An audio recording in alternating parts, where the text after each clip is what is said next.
4:58, 2 minutes before the alarm.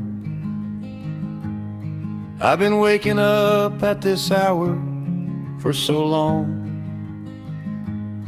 that the alarm is just a formality now. The body knows.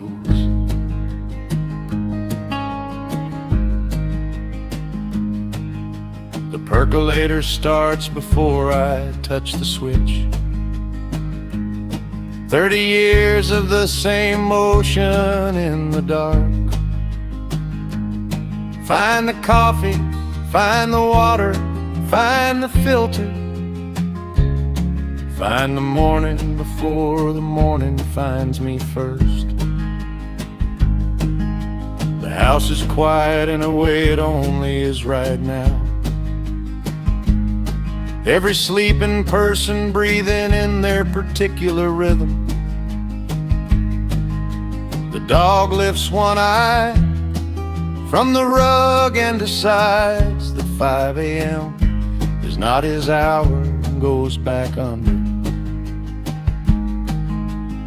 I take the first cup to the kitchen window, where the dark is just beginning to consider changing. There's a moment right before the birds start where the world holds itself perfectly still.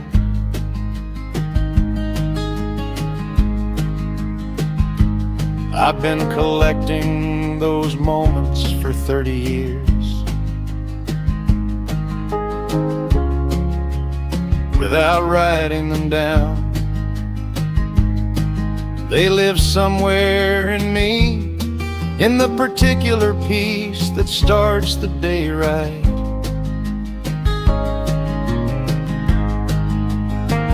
First cup of the morning, Lord, that's the whole thing. First light on the window, and the first cup steaming. First cup of the morning before the world starts asking, before the phone, before the list, before the tasking. First cup, just me and the quiet and the dark going pale. First cup, the whole day balanced on this one detail. First cup of the morning, Lord, thank you for this. First cup of the morning, this is where the day begins.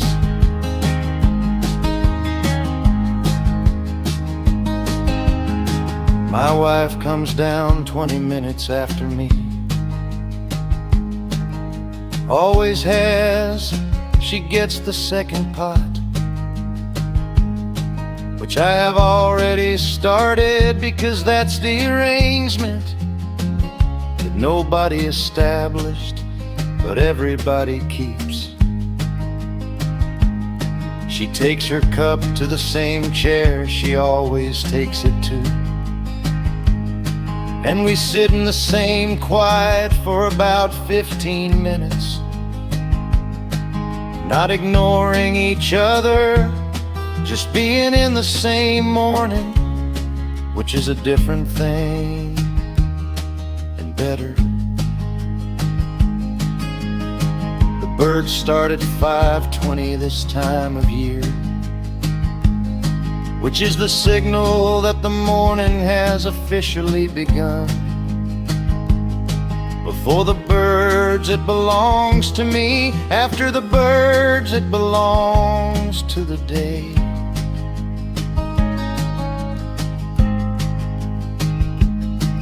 In the 20 minutes between my first cup and the birds,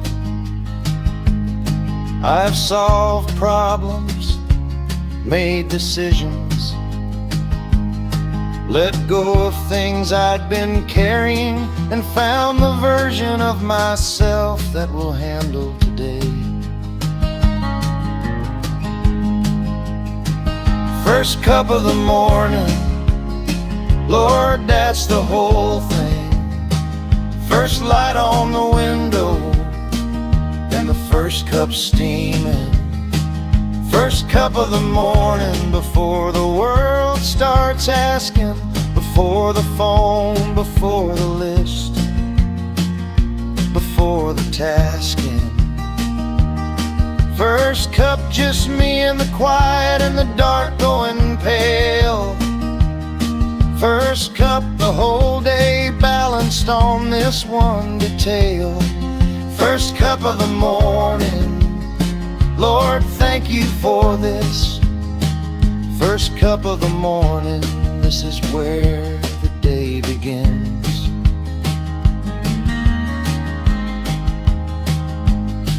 20 minutes between my cup and the birds.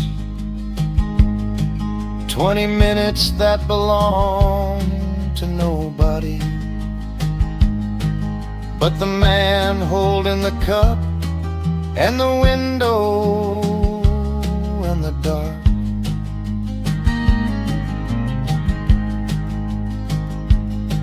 The alarm goes off at 5. I'm already on my second cup. The dog has joined me on the porch. The birds, you scattered. And the day has begun in exactly the way a day should begin, slowly, with something warm in your hand, and nothing asked of you yet. First cup of the morning,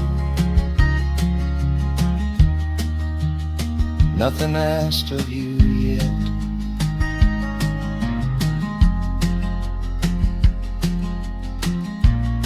This is where the day begins.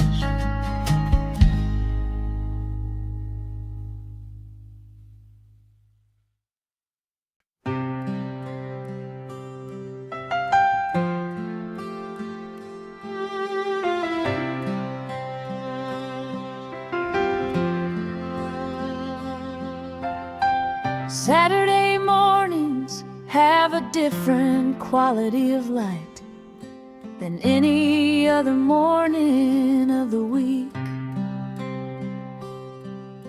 It comes through the curtains at a different angle, or maybe I'm just paying more attention to it.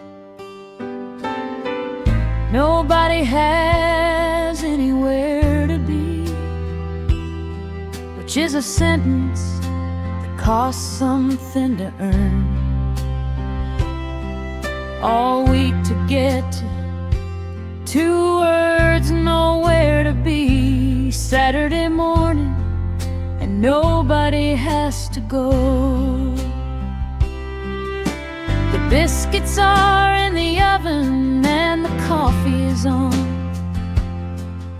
and I'm still in the robe I've had for 11 years, which my family has tried to replace multiple times with nicer robes that I like less.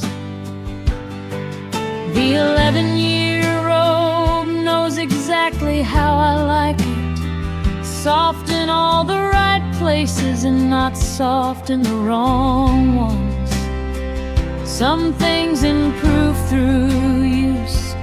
The 11-year robe is evidence of that.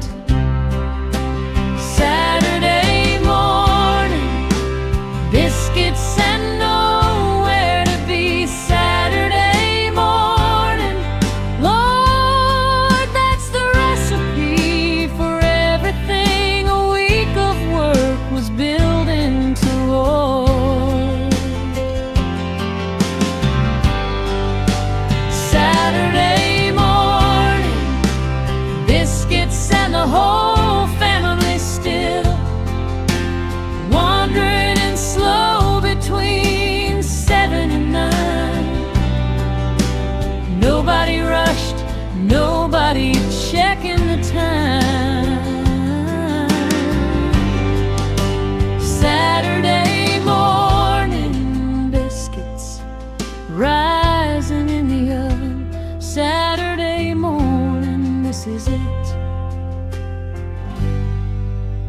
this is the loving.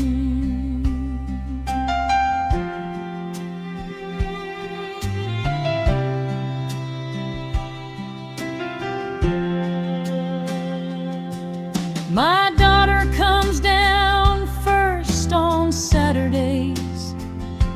She is 12 and 12-year-olds sleep like the dead on weekdays. But Saturday she's up by 7:30, which is the truest thing I know about her. She can smell the biscuits. She sits at the counter and talks about everything that happened all week, which I hear for the first time on Saturday mornings. Because the week is too fast for this kind of talking.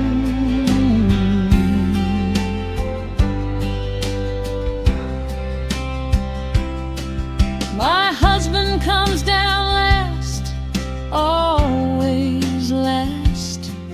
On Saturday mornings he earns this. He worked every day this week by 6. Saturday is his morning, and I protect it like a property line. He comes down and the biscuits are ready. He pours his coffee and sits, and the 4 of us are in the kitchen at the same time, which doesn't happen on any other morning, which is why Saturday biscuits taste the way they do. Saturday morning biscuits and nowhere to be. Saturday morning, Lord, that's the recipe for everything a week of work was building toward. The whole family in the kitchen at the same time, not because anyone planned it, because the biscuits pull everyone to the same room. Saturday morning biscuits, Lord, that's the gift. Saturday morning, this is where the week was headed all along.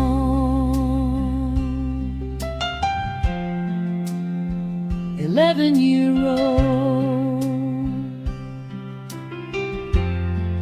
biscuits in the oven. The whole family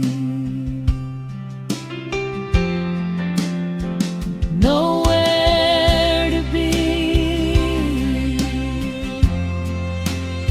That's the whole recipe. That's the whole Saturday. Saturday morning biscuits, nowhere to be. This is where the week was headed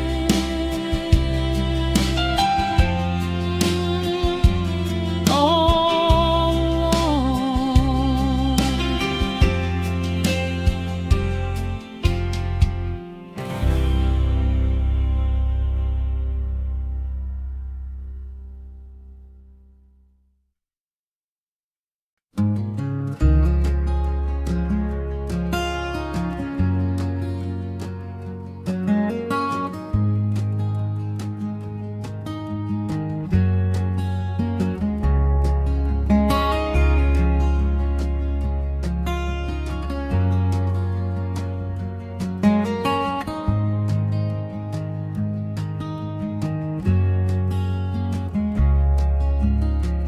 Porch faces east, which was intentional.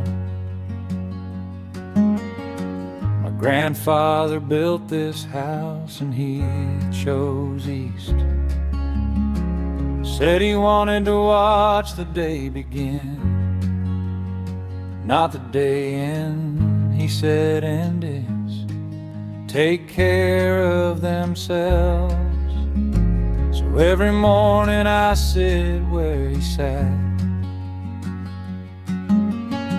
in the chair that has been replaced 3 times, but is always the same chair in the same spot, facing the same east that he built the house to face. October morning and the mist is low in the hollow, the way it gets when the nights are cold enough. But the days are still warm enough to create the difference that makes the mist. Temperature is the whole explanation, and also inadequate as an explanation, because the mist in the hollow on an October morning is not a meteorological event. It's a specific kind of beauty that chose this particular hollow. Porch and coffee and the east turning pink. Porch and coffee, Lord, I don't need another thing. Porch and coffee and the mist in the hollow bowl. Porch and coffee, there's nowhere else I need to go. This is the hour that justifies the week. This is the hour that justifies the getting up. Porch and coffee, Lord, this is the gift. Porch and coffee, this is where the whole morning lives.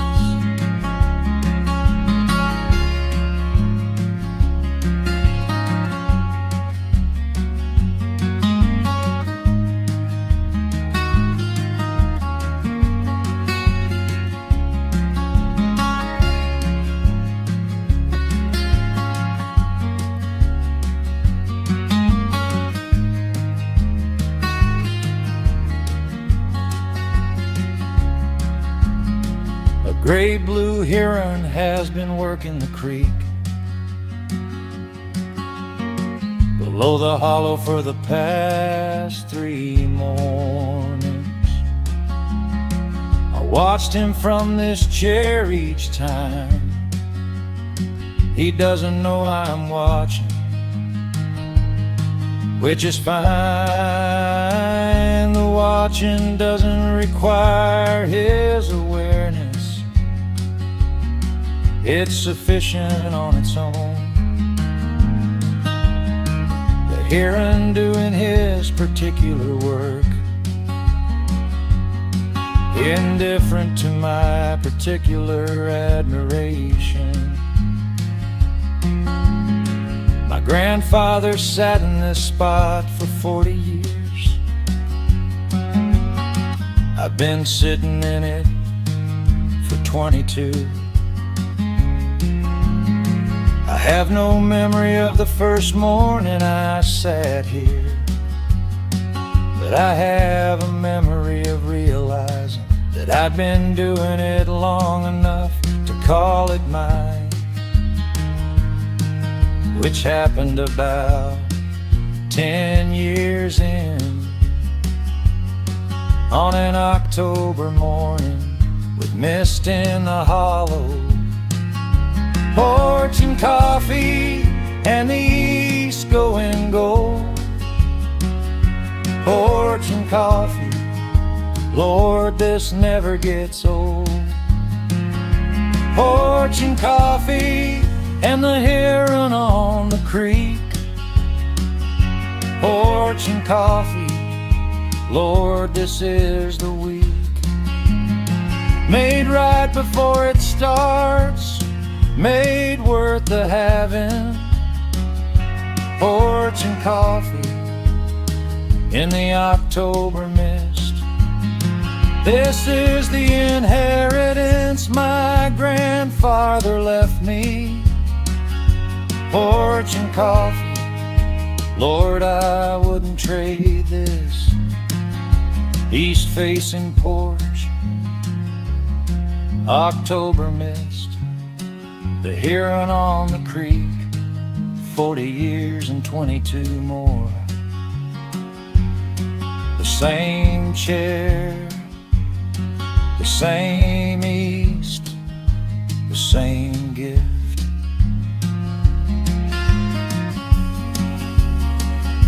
Porch and coffee,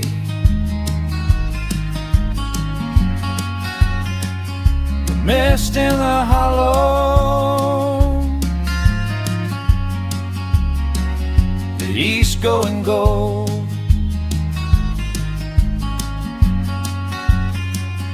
This is inheritance.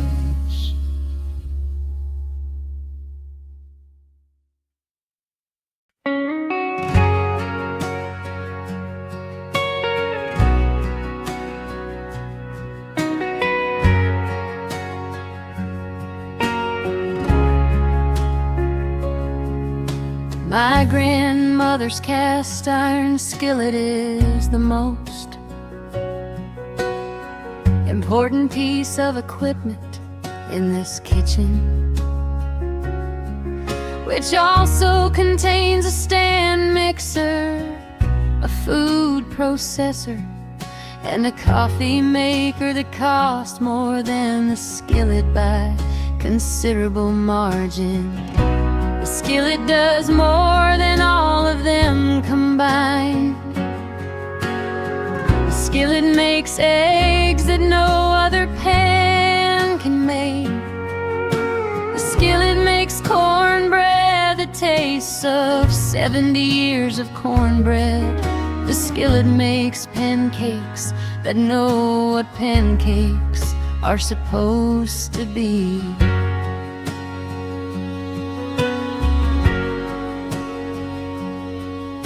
She seasoned it for 40 years before it came to me,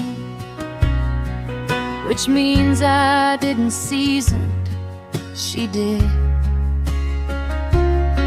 Which means every meal I make in it has 40 years of her cooking underneath mine.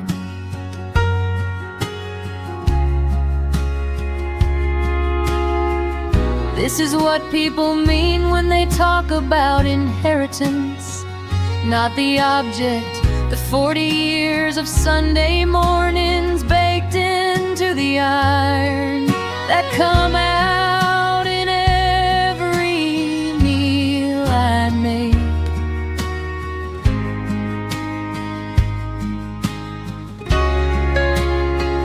Cast iron morning, grandmother's skillet on the fire. Cast iron morning, 40 years of her desire to feed the people she loved, in every meal she made is right here in this pan. Lord, that's a legacy that stayed. Cast iron morning, eggs the way no other pan can do them. Cast iron morning, cornbread rising golden through them.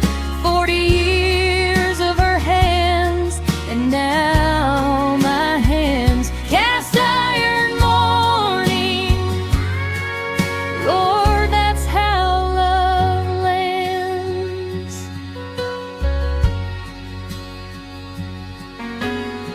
My daughter watches me make breakfast on Saturdays. She is 9 and interested in the skillet. She asked me why we use this one and not the shiny ones. I told her about her great-grandmother. She asked asked if the taste really comes from the pan, or if that's just a thing people say. I told her to taste the eggs and decide for herself. She tasted them. She said, "Oh." I said, "Yeah." Someday this skillet will be hers. I've already decided it and told her. She said, "Why are you telling me now?" I said, "Because I want you to know it's coming, so you can spend the next 20 years watching how I use it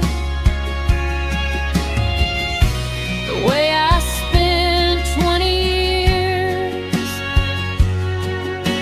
watching how my grandmother used it." She said, "Okay." She said she'd pay attention. I said, "I know you will."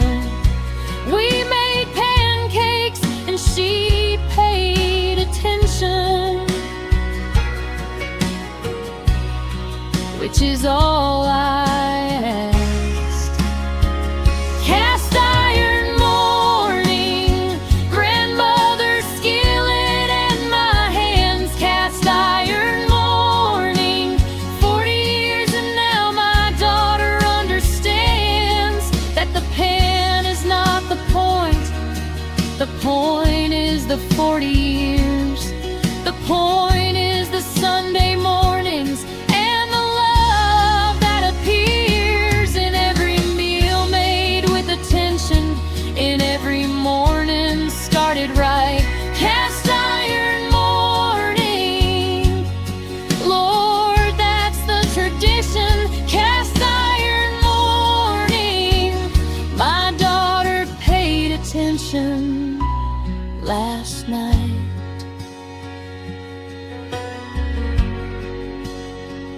Grandmother's hands,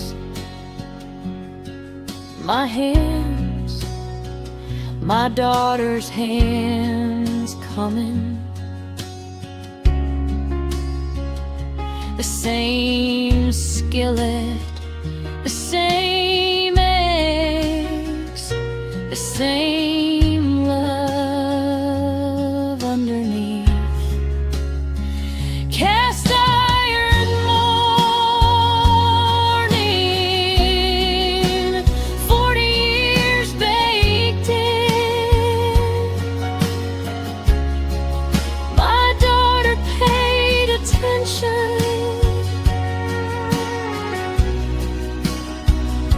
The same skillet.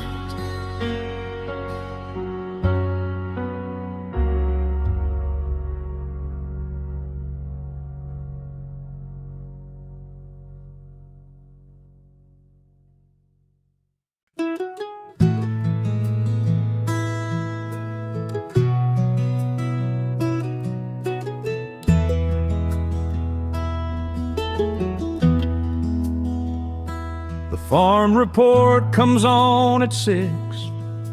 I've been listening to it since before I owned a farm. My father listened to it in the truck on the way to school, which is how I learned what futures and bushels were. Before I understood the numbers, I understood the tone, the particular serious tone of a man reading crop prices at 6 in the morning to people who needed to know. That tone taught me something about real things. I still listen every morning. The prices have changed, the voice has changed. The radio itself has changed 3 times. But the 6 o'clock farm report is still the 6 o'clock farm report.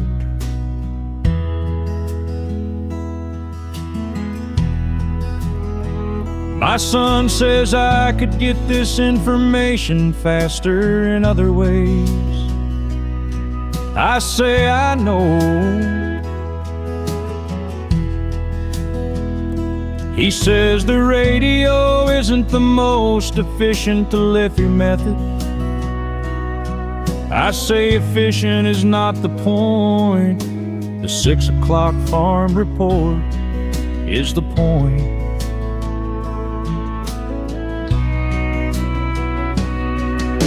6 o'clock farm report on the AM dial.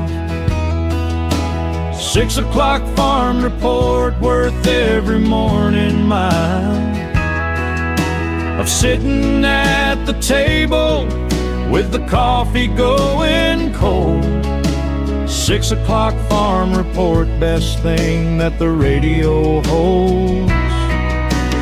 Corn prices, bean prices, cattle market too. 6 o'clock farm report, I learned the world from you. My father's truck, my kitchen table, 30 years between. 6 o'clock farm report, best 6 minutes of my morning routine.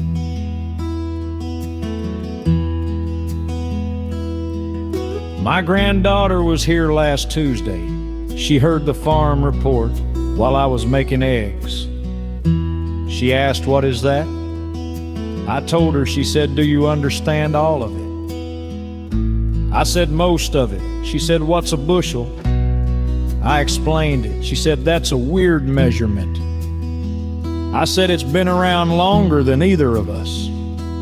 She said she'd look it up. I said, "You could also just listen." She listened for the rest of the report and asked 3 more questions, which is the best thing that has happened at this table in recent memory.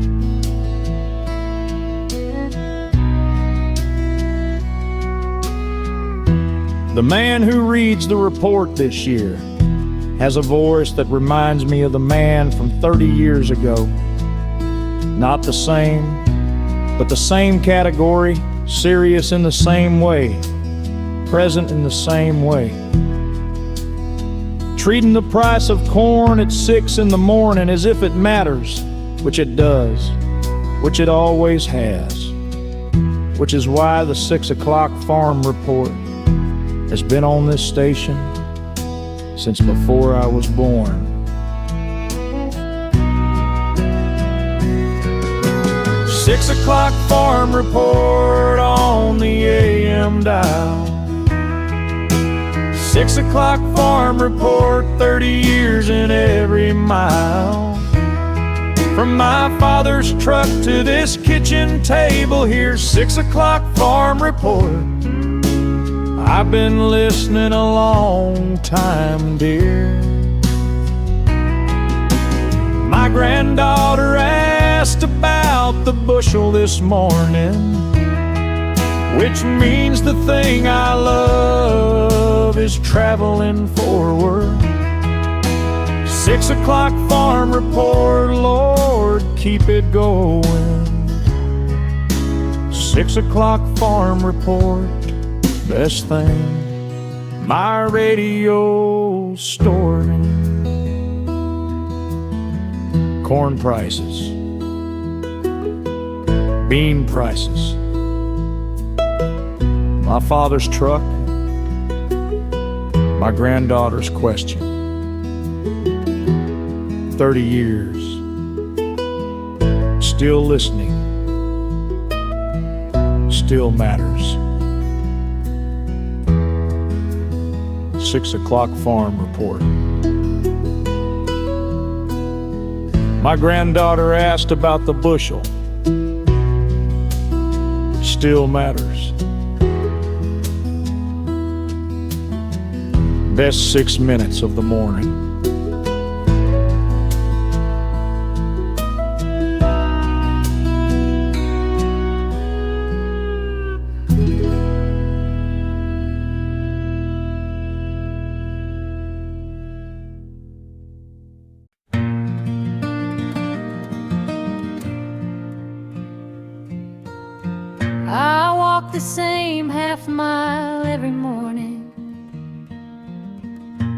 before the coffee's done brewing. The timer starts it, and by the time I'm back, the pot is ready and I'm ready. The half mile goes past the garden on the right, past the old fence that needs one more repair, past the place where the creek is visible through the trees, and back around through the side yard to the porch.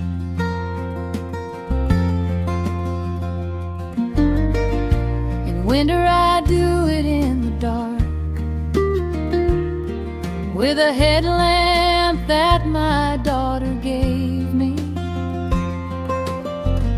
that I resisted for 2 years, and now consider essential.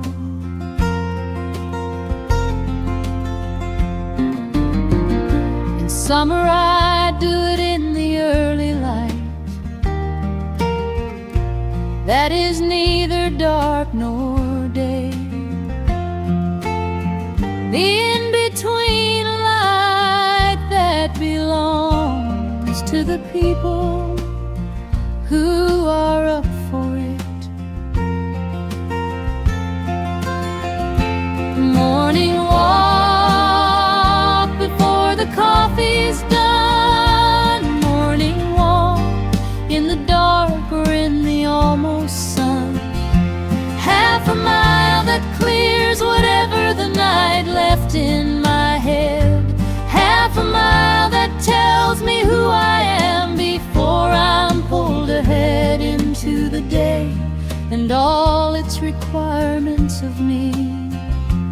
Morning walk, the half mile that keeps me free, keeps me in the kind of person I wanna be today. Morning walk, Lord, that's all I need to start the day.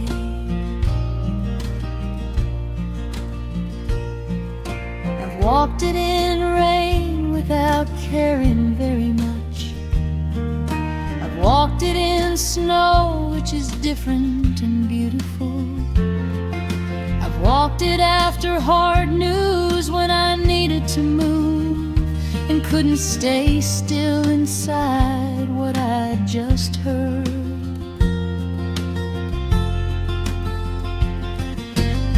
The half mile holds all of it, it has held 30 years of my mornings, every version of me that walked it, the troubled ones and the content ones and the ordinary ones, which are most of them, just as necessary.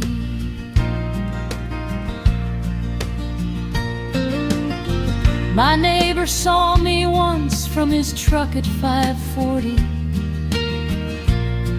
in the rain in November. He stopped and said, "You need a ride?" I said, "No, thank you." He said, "It's raining." I said, "I know." He said, "You're crazy." I said, "I know that too." He drove on and I kept walking and arrived home wet and completely right.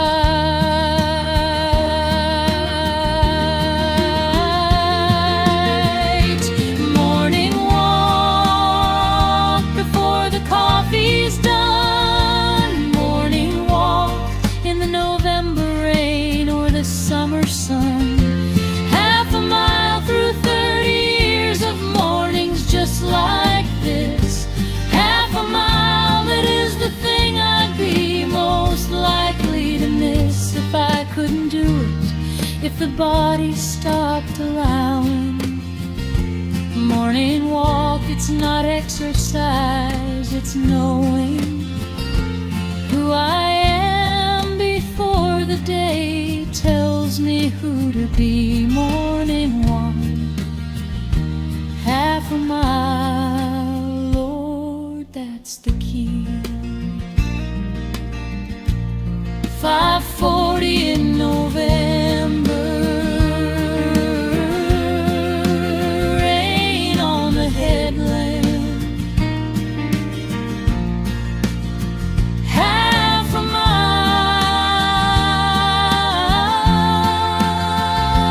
30 years, the same half mile,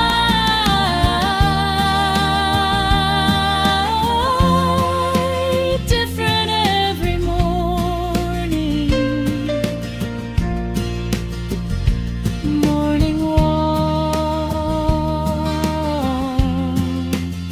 before the coffee's done. Half a mile,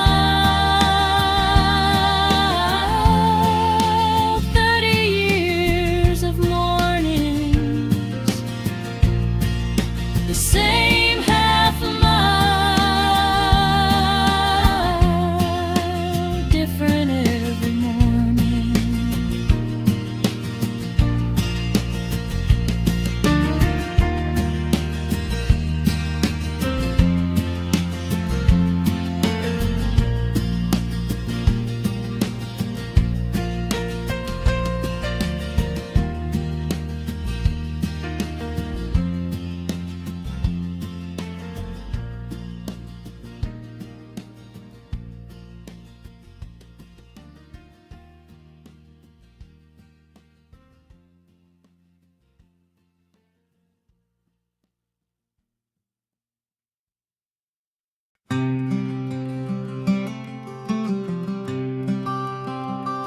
My kids wake up differently. My son wakes up ready, already talking. Before he's fully in the room, mid-sentence, about something that started in whatever dream he was in. My daughter wakes up slow. She appears at the kitchen door, stands in it for a full minute, deciding whether the kitchen is where she wants to be. Both of them eventually end up at the table.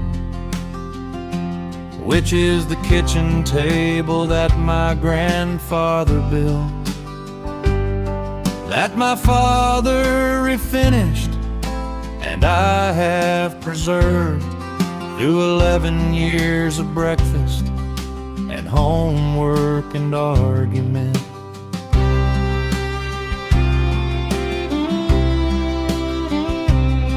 Weekday breakfast is fast because it has to be, but I try to keep something slow in it.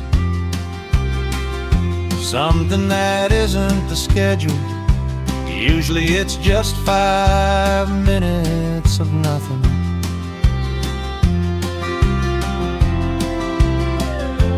My son uses those 5 minutes to tell me something he has been saving since yesterday. My daughter uses them to look out the window at whatever the yard is doing. Both of them are doing the right thing in their own language, and both of them will remember breakfast differently when they're grown. Breakfast table every morning, that's the anchor. Breakfast table every morning, that's the answer to how family stays a family through the busy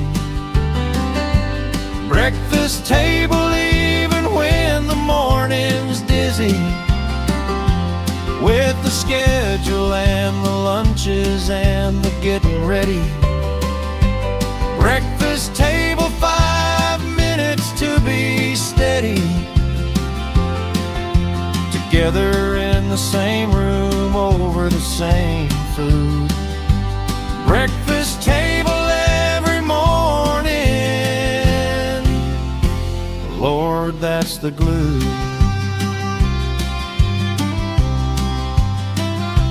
I make eggs on weekdays because eggs are fast.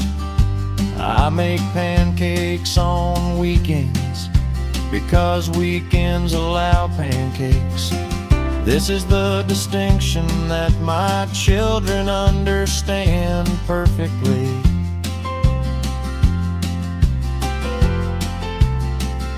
And have communicated to their friends as a family policy. My son's friend stayed over once on a Friday. Asked if it was a pancake morning. My son said no. His friend looked confused. My son explained the policy. His friend said he was coming back on Saturday. He did. He comes back most Saturdays now. His mother told me she appreciated it. I said he's easy to feed. She said that's not what she meant. I said I know. She said thank you. I said same table any morning.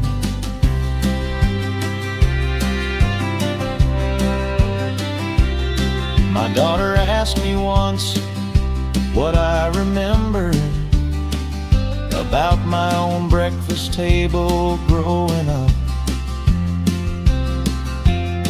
I told her about my grandfather's table, the one she was sitting at.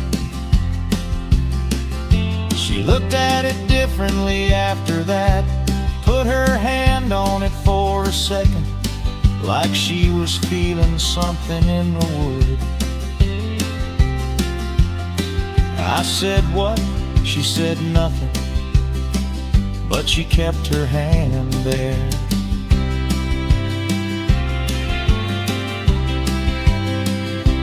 Breakfast table every morning, grandfather's table still. Breakfast table every morning, my son's friend on the sill of the weekend, my daughter's hand on the wood. Breakfast table every morning, Lord, it's understood that this is the center, this is where the family lives. Not in the big moments, in the breakfast table gives. Every morning, 5 minutes of the same for people. Breakfast table every morning. Lord, that's the steeple. Grandfather built it. Father finished it. My hands preserve it. My daughter's hand on the wood. Same table every morning. Breakfast table every morning. Same table. My daughter's hand on the wood.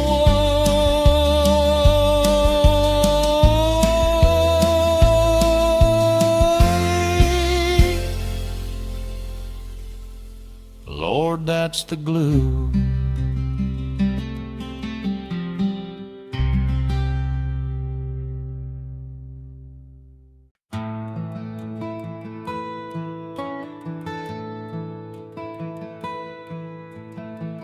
January morning and the world is white and still, the kind of still that only comes with snow, that landed overnight without announcement and changed everything by morning. I stand at the kitchen door with my coffee, looking at the yard that became something else. During the hours I was sleeping, without asking permission or giving notice. There are no tracks in it yet, which means I'm the first one up, and the snow is still entirely uninterrupted by the day's requirements. I take my time with this. The untouched snow and the coffee are both asking for the same thing, patience, which I have more of in the morning than any other hour. Snow and coffee, Lord, that's a January morning. Snow and coffee, white world still reforming into something I didn't expect when I went to bed. Snow and coffee, silence covering everything instead of the noise the week makes. Snow does that. It puts the world to bed and covers up the tracks. Snow and coffee, Lord, I needed this particular morning. Snow and coffee, January quiet warning. Me that peace is possible even in the hardest month. Snow and coffee, Lord, that's more than enough. The dog goes out and makes the first tracks, which is her right. She's been waiting longer than I have. She covers the yard in her particular pattern, which is not a pattern, it's enthusiasm applied to snow. I watch her from the door and drink my coffee, and the yard is no longer untouched. But it's better than untouched. It's inhabited by a dog who has never been anything but joyful in snow. My wife comes down at 7, which is late for her, but January earns it. She sees the snow through the window and makes the same face she's been making for 32 years. It's not quite a smile, it's something more specific. The face of a person who is surprised by something that she has seen before but hasn't gotten used to, which is maybe the whole thing about 32 winters with someone. They still make the face. Snow and coffee, Lord, 32 winters. Snow and coffee, she still makes the face that splinters my heart a little every January morning. Snow and coffee, the dog's tracks, and her morning face at the window. Lord, I have so much snow and coffee. January is the month that gives the most to the people who are paying attention. Snow and coffee, Lord, that's my January intention. Untouched yard, dog's enthusiasm, her face at the window. 32 winters, still the face, still the snow, still the coffee. Snow and coffee, she still makes the face.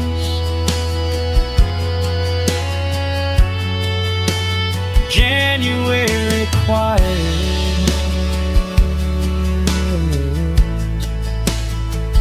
Lord, I need it this morning.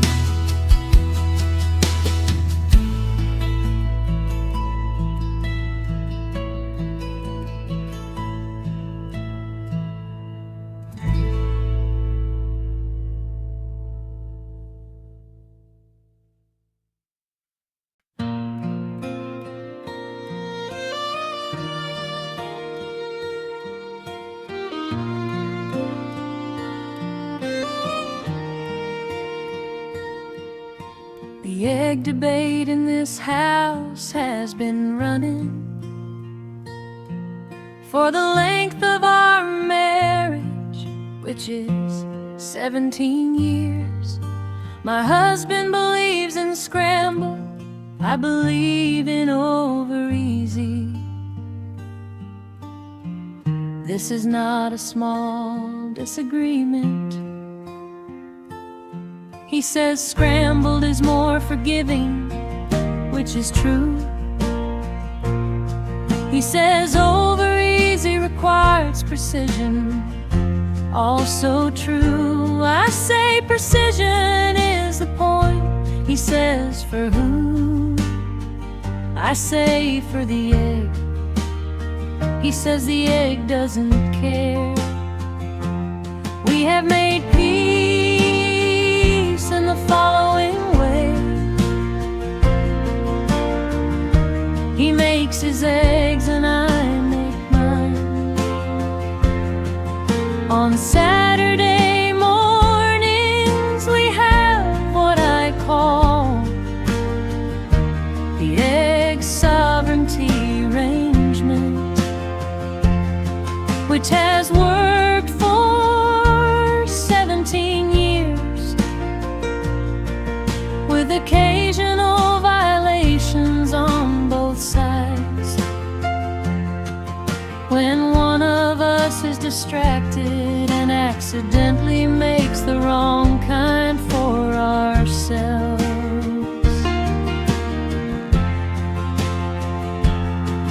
Those mornings are actually fine, because a scrambled egg made by someone who loves you is better than a perfect over easy made alone.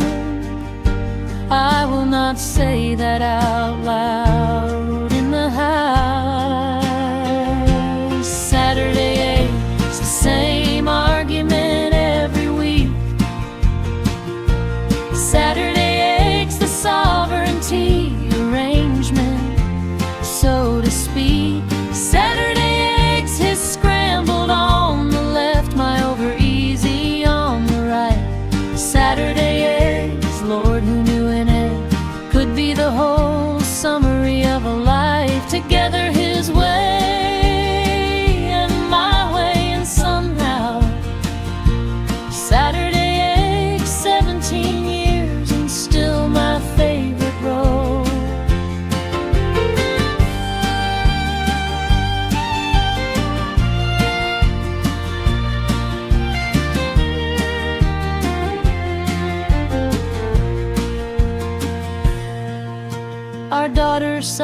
sides with him, which is a betrayal. I have accepted gracefully and recorded for the future. Our son sides with me, which I take no credit for. He arrived at over easy through his own experience. Last Saturday, all four of us were home, which doesn't happen as often as it used to. And I made over easy, and my husband made scramble, and we put both kinds on the table. My daughter had both without commenting, which is either diplomacy or hunger, probably hunger. My son had only mine, which I noted.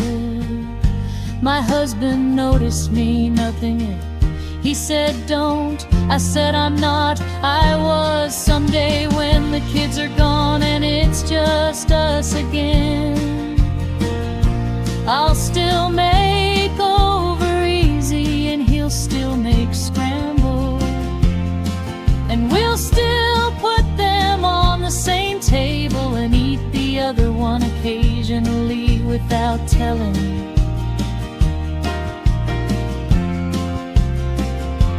That's the whole 17 years in one image. Two kinds of eggs on a Saturday morning, each made exactly right by someone who knows exactly what right means to them and has made peace with the other kind without subverting the preference, which is the whole marriage, really, in an egg.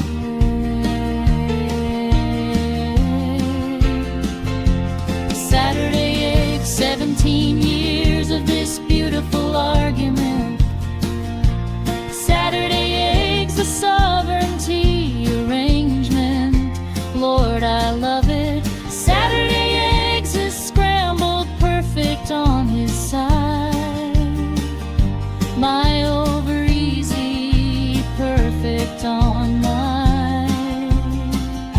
Saturday eggs, and sometimes we eat each other's without admitting it. Lord, that's the whole design.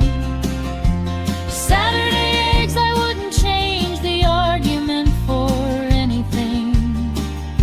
Saturday eggs, that's the marriage in a morning thing. Scrambled on the left, over easy on the right. 17 years, both kinds on the table. Still the argument, still the best breakfast. Saturday eggs, the 17 arrangement, still my favorite role. 17 years and still.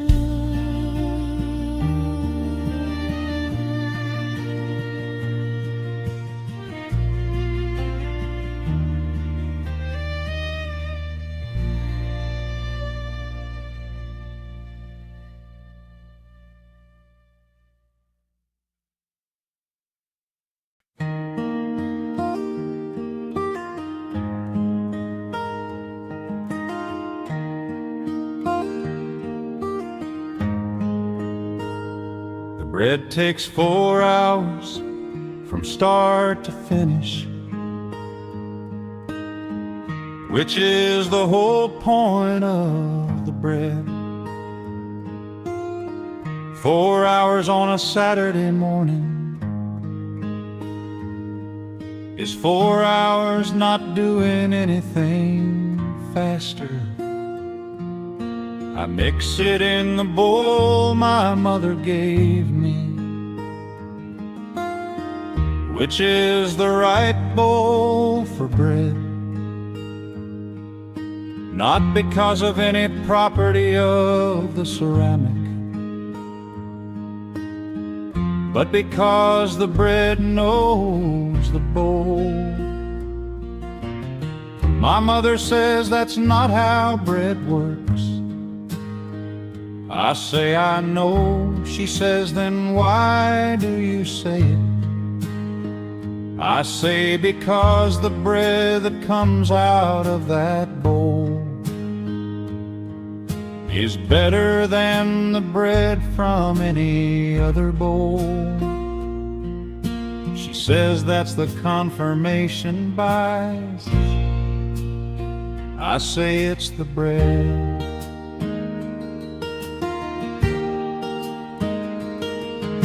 The first rise takes an hour, during which I do nothing related to bread. I do the things that need doing, while the bread does what bread does.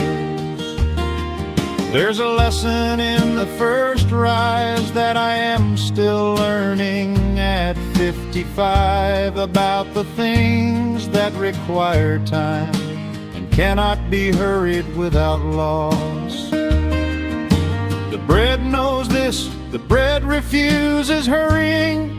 A risen loaf that was rushed tastes like a hurried loaf, and a Saturday deserves better than that. Bread rising on a Saturday morning, bread rising, Lord, that's the best kind of warning that the day is gonna move at the right speed. Bread rising, slow and exactly what you need. The house smells like something worth waiting for. Bread rising fills every corner and every door with the particular patience of a thing done right. Bread rising on a Saturday, Lord, what a light to start a day in.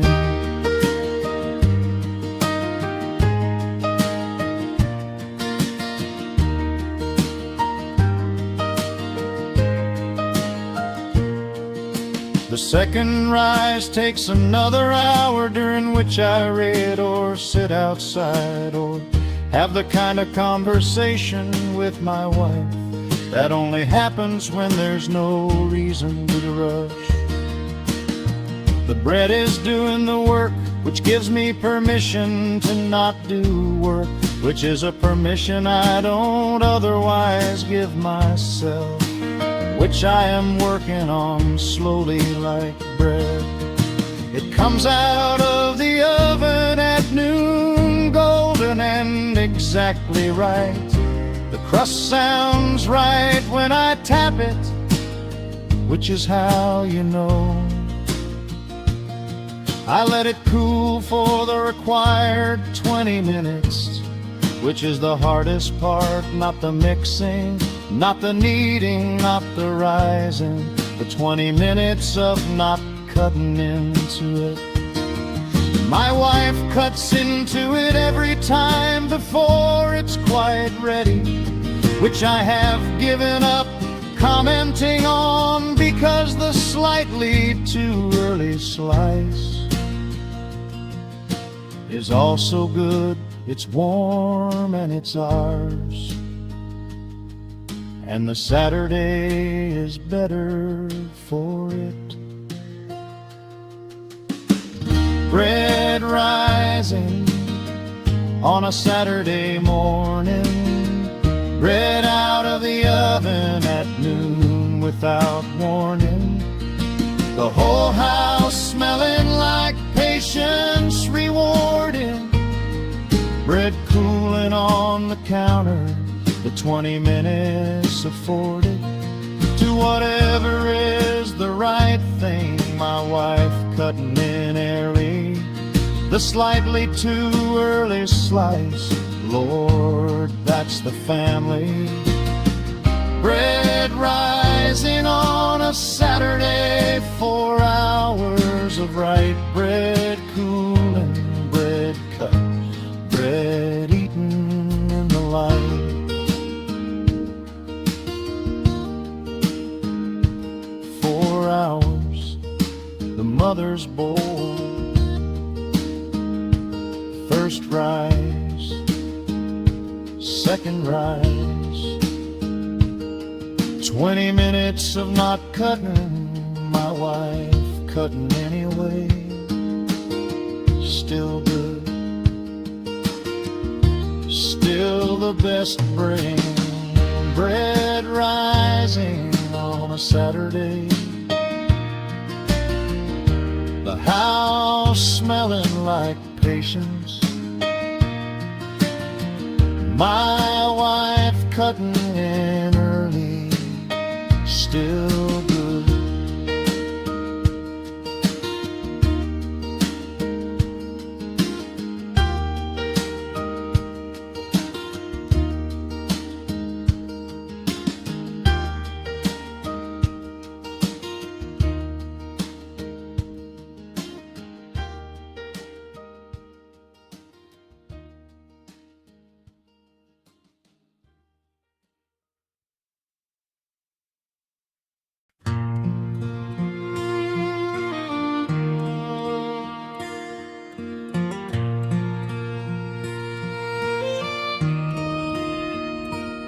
My mother always had the radio on in the morning.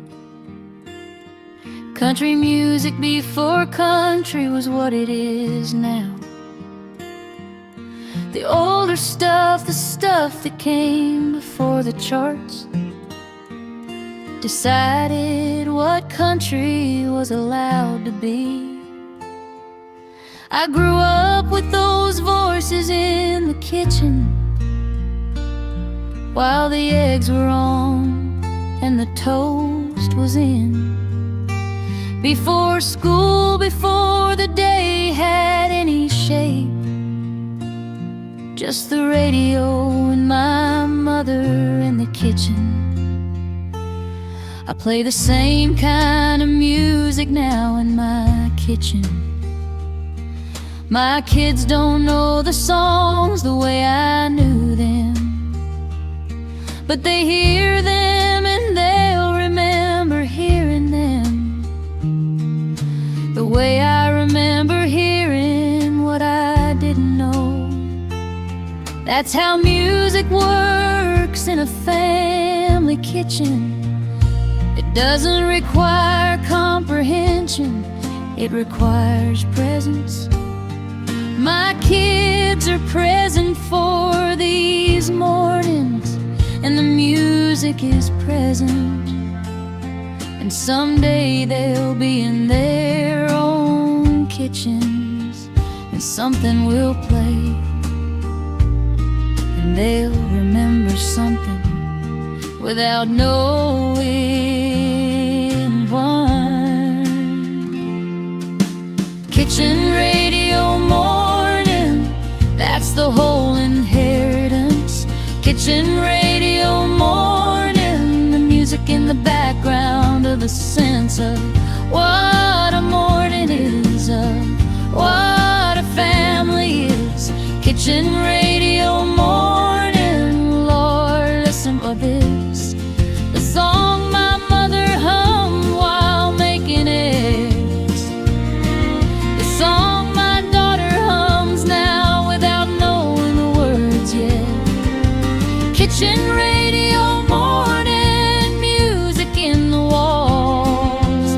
Kitchen radio morning, in every house it calls back to itself.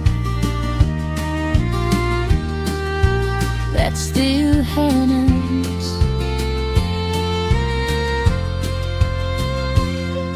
My daughter asked me once who was singing. I told her, she said, is that old music? I said, it's older than me. She said, did Grandma like it? I said, Grandma had it on every morning. She asked if Grandma was a good singer. I said she was a good hummer. She said, what's a good hummer? I said, someone who gets the melody right and doesn't worry about the words. She said she thought she could do that. I said, I think so too. Now she hums at breakfast on Saturdays. Not the same songs, different songs. Whatever she's been listening to during the week, which is different from what I would choose. But the humming is the same thing. It's the same inheritance coming through a different channel, which is what inheritance does. It finds the channel.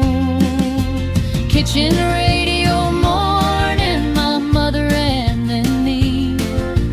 Kitchen radio morning, my daughter humming differently, but the same humming, the same inheritance coming through. Kitchen radio morning, Lord, that's the whole through line. True from my grandmother's kitchen to my mother's to mine. From my daughter's humming to whatever kitchen of hers in time. Kitchen radio morning, the music stays in the house. Kitchen radio morning, Lord, that's what home's about.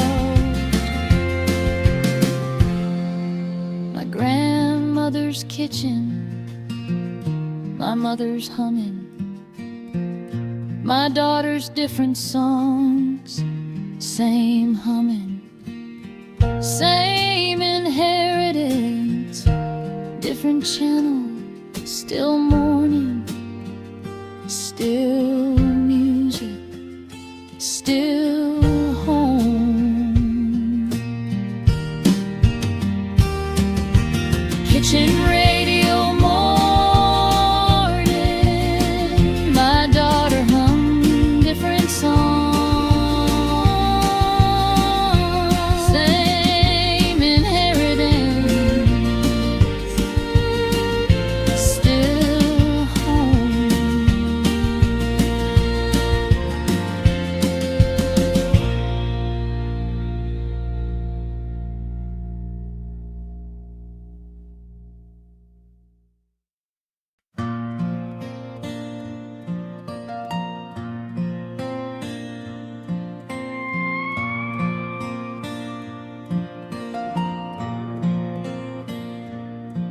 I've been watching this particular sunrise from this particular window for 51 years, which means I've seen approximately 18,000 of them. 18,000 sunrises from the same window is not repetition. It is the opposite of repetition. Every one of them different in ways that require 51 years of watching to appreciate. The light comes differently in every season. In summer it comes fast and golden. In winter it comes slow and pained. And the spring and fall versions are the hardest to describe. 'Cause spring light is hope and fall light is gratitude, and those are different things that happen to arrive through the same window in different months. 51 years of the same sunrise, 51 years of something new every morning, 51 years at the same window with coffee, 51 years, Lord, I'm still not bored. Not one of those 18,000 mornings was the same as the wind before. The light keeps finding new ways to arrive. 51 years, Lord, I'm glad I stayed to watch it live. My wife watched with me for 44 of them, which is a thing that made them different from each other most of the time. Now I watch alone, which is different again. Not worse. I'm not saying worse. Different in the way that everything is different. When the person who made it complete is making it complete from somewhere else. The sunrise is still the sunrise, the coffee is still the coffee, the window is still the window, the 51 years is still 51 years.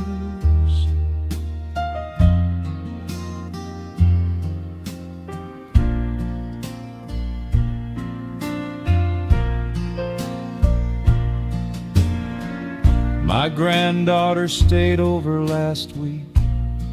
She was up by 6, which surprised me.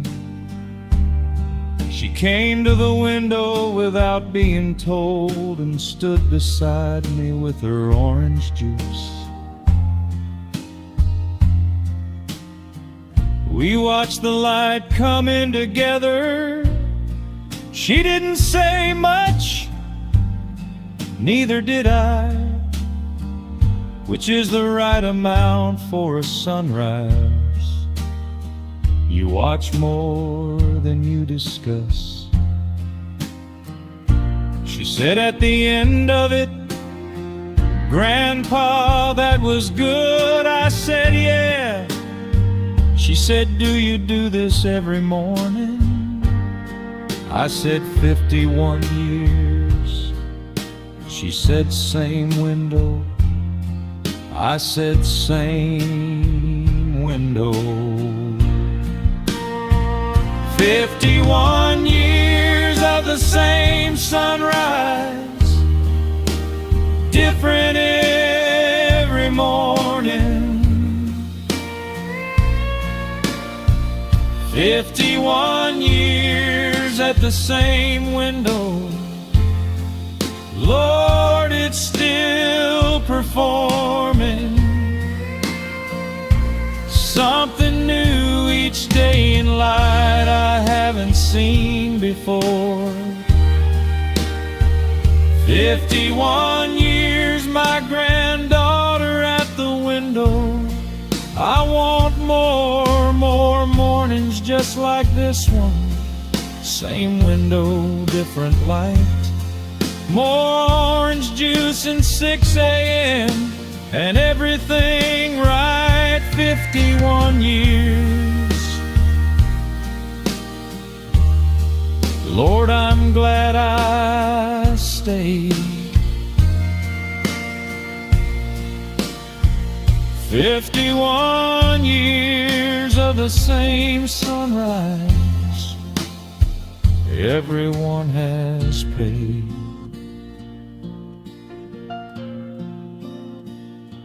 44 with her,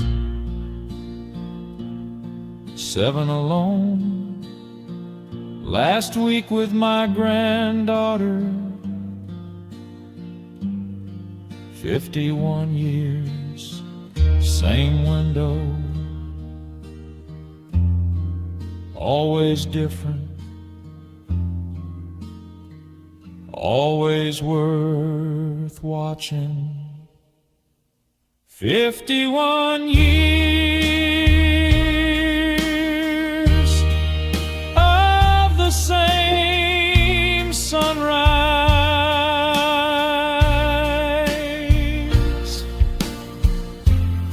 same window, always different. My granddaughter said, "Grandpa, that was good." Yeah.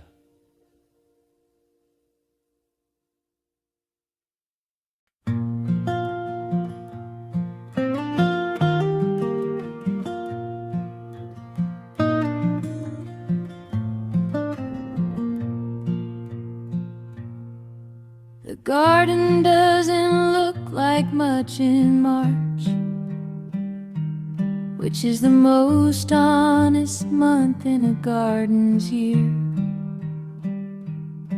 No pretending, no performance, just the brown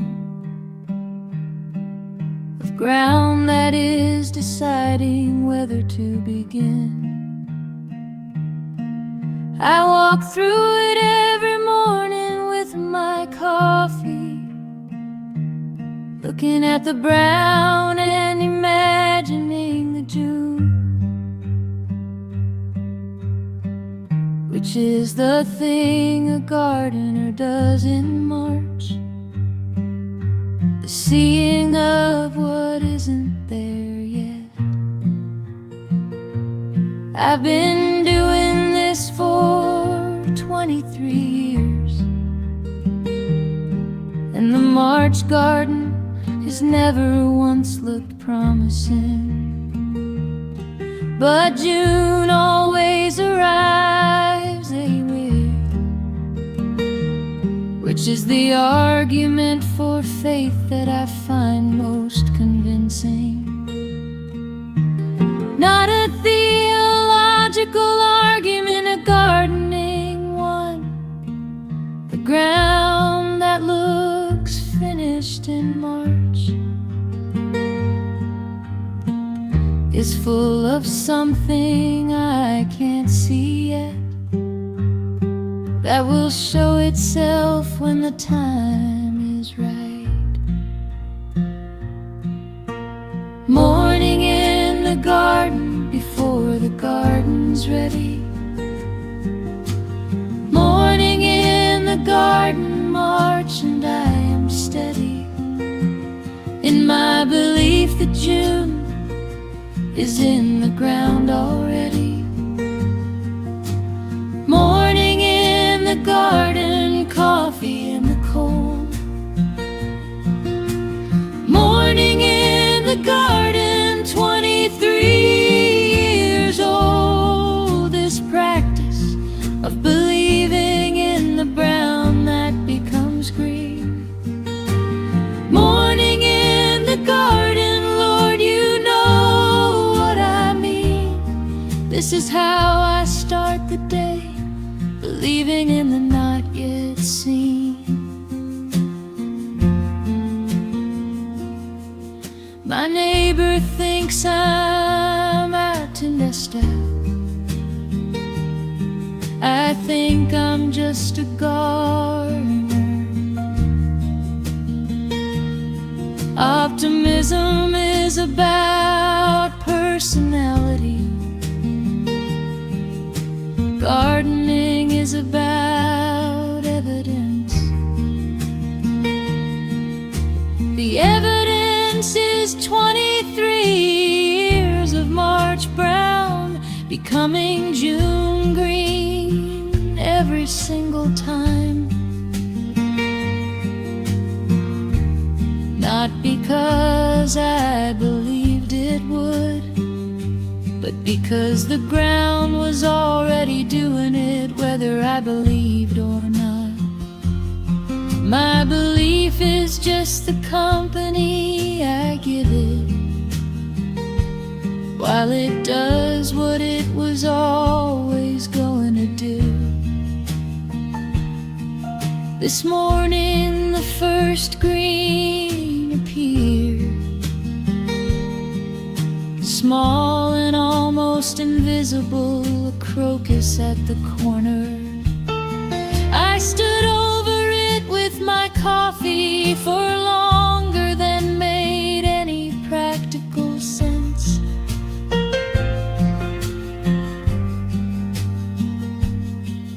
My husband came out and asked what I was looking at. I pointed, he looked, he said, oh. We both stood there looking at it for a moment that had no agenda. He went back inside, I stayed. The crocus doesn't need an audience, but I needed to give it one. Which is the thing about March gardens, they ask very little and give everything. Morning in the garden, the first crocus in the corner. Morning in the garden, Lord, that's the whole order of things. The brown, the believing, the green. Morning in the garden, the most important thing I've seen. All month, a crocus at the corner in the March ground. Morning in the garden, Lord, look what the ground found to give me this morning proof that June is coming. Morning in the garden, Lord, that's worth the becoming. March brown, first crocus, my husband came out.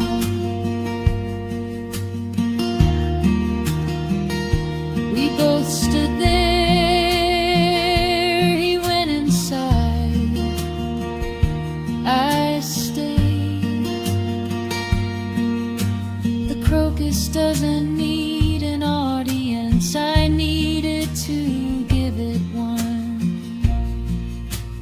Morning in the garden, first crocus at the corner. Lord, look what the ground found. June is in there already.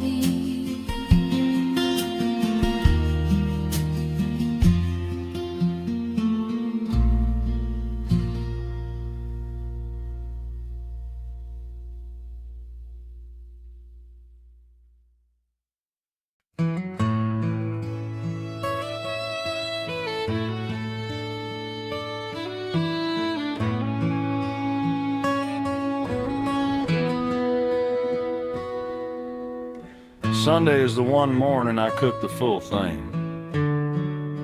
Eggs, bacon, toast, grits, orange juice from real oranges, which takes 30 minutes and a clear counter, and the particular patience of a Sunday morning.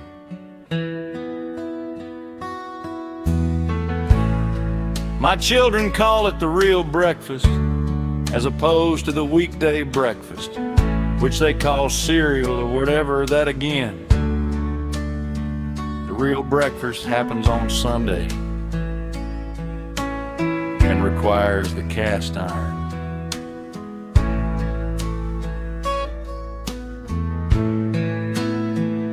I learned to make grits from my mother, who learned from her mother, who learned from her mother, which makes grits the most direct line I have to people I never met, but am descended from.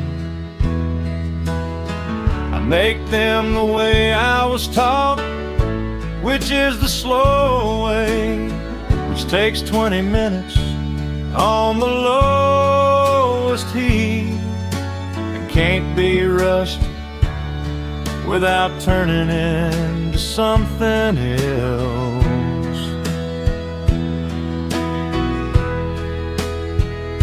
Sunday grits and Sunday eggs, Lord, that's the tradition. Sunday grits and Sunday eggs, the family's religion. Every Sunday morning, the same spread on the same table. Sunday grits and Sunday eggs, while the family's still able to be in the same house at the same time on a Sunday. Sunday grits and Sunday eggs, Lord, don't let that go someday.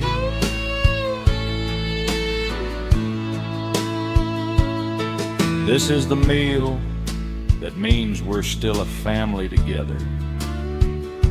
Sunday grits and Sunday eggs, Lord, hold this like the tether it is.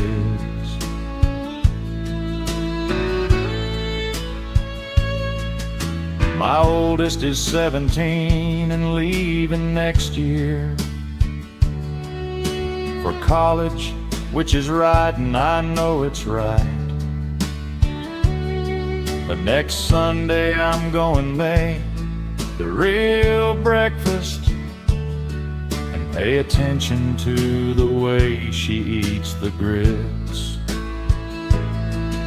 She eats them the same way my mother eats them, which my mother taught me to notice, which my mother's mother must have taught her. That's 4 generations in a bowl of grits, if you pay attention to how someone eats them.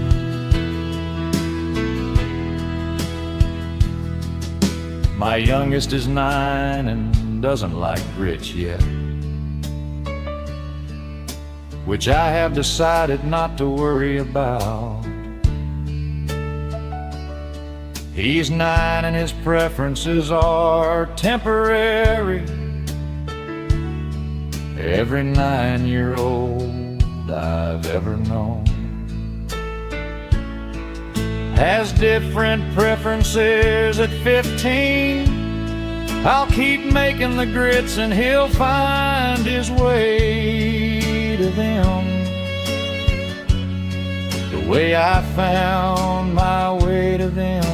Around the same age, he'll find his.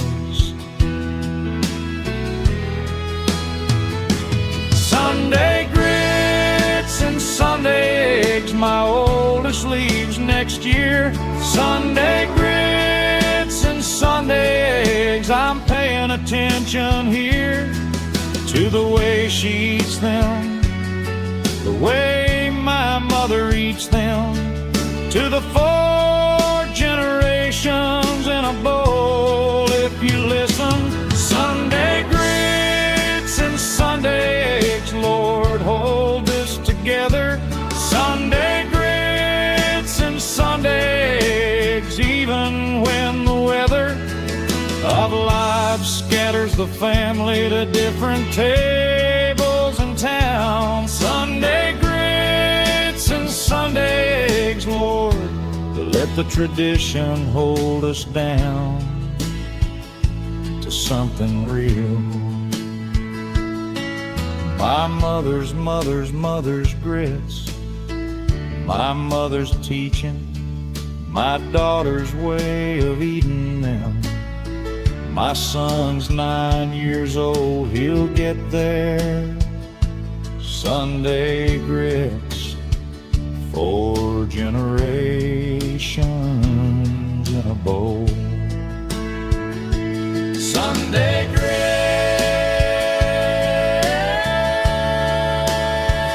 and Sunday 4 generations in a bowl. My oldest leaves next year.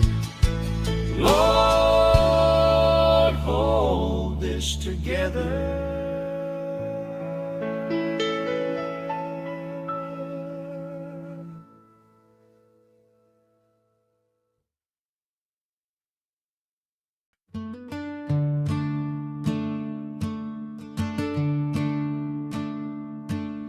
I am not a morning person by birth. I am a morning person by decision, which is a different thing that required years of arguing with myself at 6 a.m. The argument went like this: me, it's 6 a.m., stay in bed, also me. But the morning, me, the morning will still be there at 8, also me.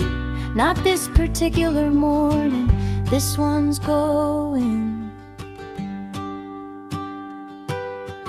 I got up the first time out of curiosity about what the morning actually contained, that the people who were up for it kept talking about like it was something.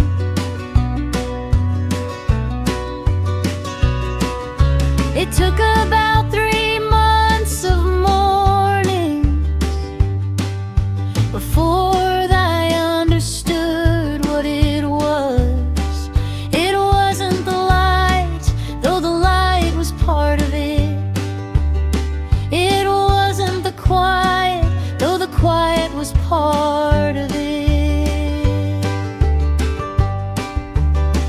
It was the version of me that exists in the first hour of the day,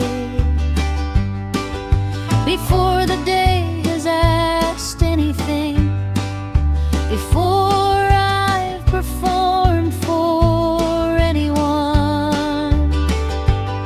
That version of me is different from the others, clearer and more honest, and also slower.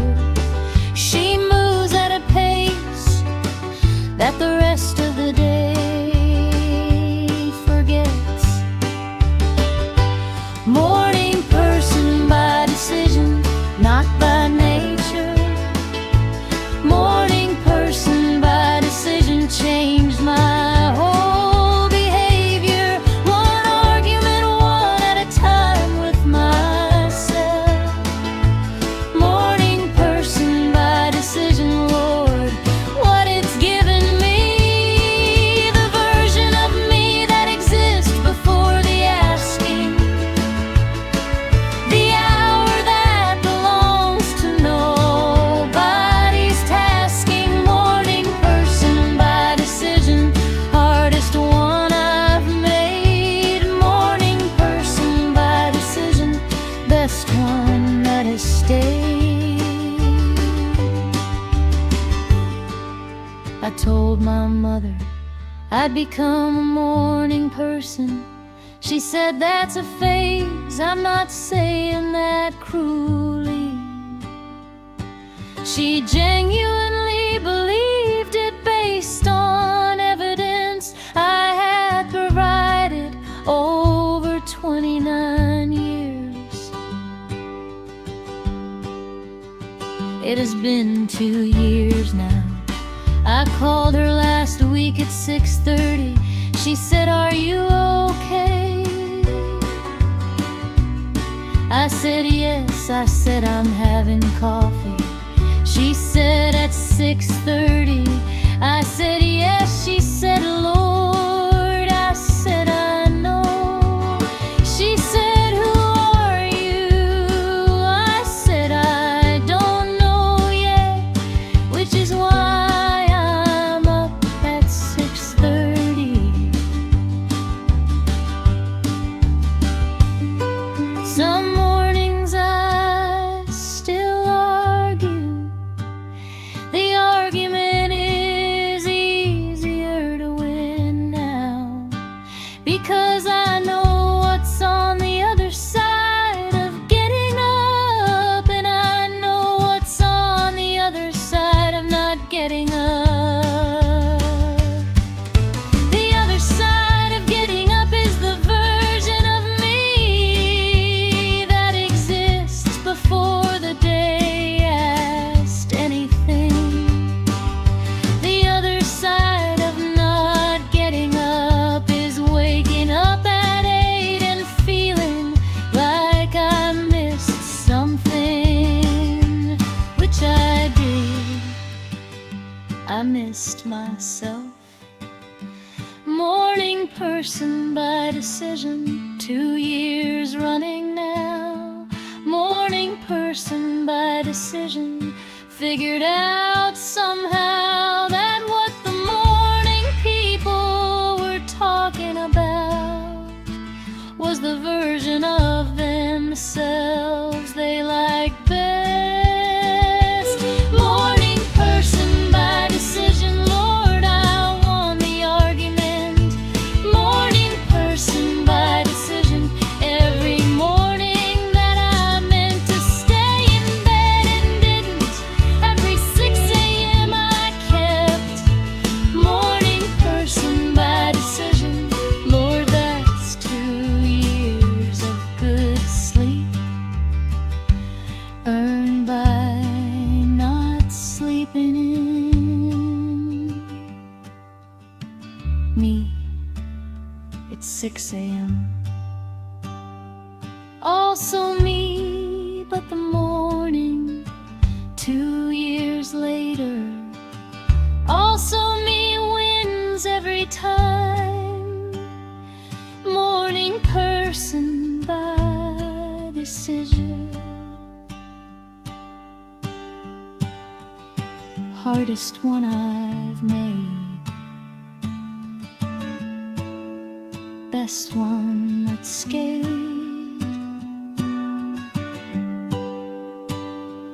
Morning person by decision, the version of me that exists before the asking. Best decision that has stayed. 6:30 and coffee. Lord, who are you? I don't know yet. That's why I'm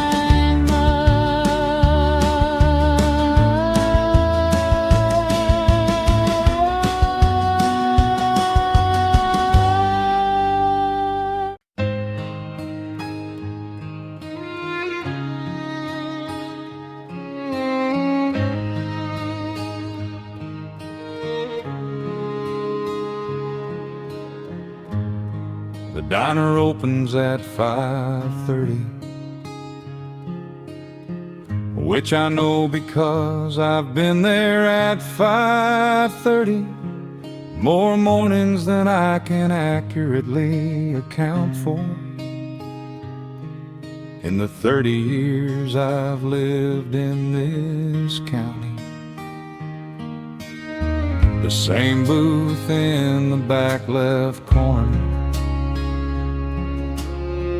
which has been my booth since the first time I sat in it. Nobody assigned it, it just became mine through consistent occupation over 30 years. Ellen has been the morning waitress for 22 of those years. She has never once asked me what I want. She brings what I want, she knows what I want. I have had the same breakfast for 30 years. I once ordered something different on a dare from my son. Helen looked at me with an expression that communicated without cruelty that this was a mistake she was allowing me to make. The different thing was fine, it was good even, but it wasn't my breakfast. And I went back to my breakfast the next morning, and Helen didn't say anything. She just brought it. Same booth, same breakfast, same Helen for 22 years. Same booth, same breakfast. Lord, that's what appears to be the secret to a morning worth having. Same booth, same breakfast, the certainty of having something that doesn't change when everything else does. Same booth, same breakfast, that's what the diner was built for, to be the same thing every morning. Same booth, same breakfast. Lord, that's the best kind of warning that the day is going to be okay. The other regulars have their booths and tables. We nod at each other, we don't largely converse, which is the correct level of socialization for 5:30 in the morning. The man at the counter has been there since before me. I don't know his name, he doesn't know mine. We have had the same not knowing each other for 30 years, and it is entirely comfortable. Yellen is retiring in the spring. She told us last Tuesday, but don't thread others. We all looked at her with the same expression, which was the expression of people whose morning just changed. She said she trained someone good. She said this one knows the order's all ready. I didn't say anything, but I thought she doesn't know my order the way Helen knows it, which means the new person will learn it the way Helen learned it, by showing up every morning and paying attention, which is how everything important gets learned. Same booth, same breakfast, Helen retiring in the spring. Same booth, same breakfast, Lord, what will the change bring to the 5:30 mornings in the back left corner? Same booth, same breakfast, I'll be the last mourner of Helen's error at this diner, and the first to give the new person the same chance to learn my worst and best breakfast habits. Same booth, same day, same booth, same breakfast. Lord, that's the only way. Helen retired person learning. The man at the counter still doesn't know my name. Same booth, still going. Still the same breakfast. Still 5:30. Same booth, same breakfast. Helen is retiring in the spring. The new person will learn same way Helen learned, by showing up 5:30.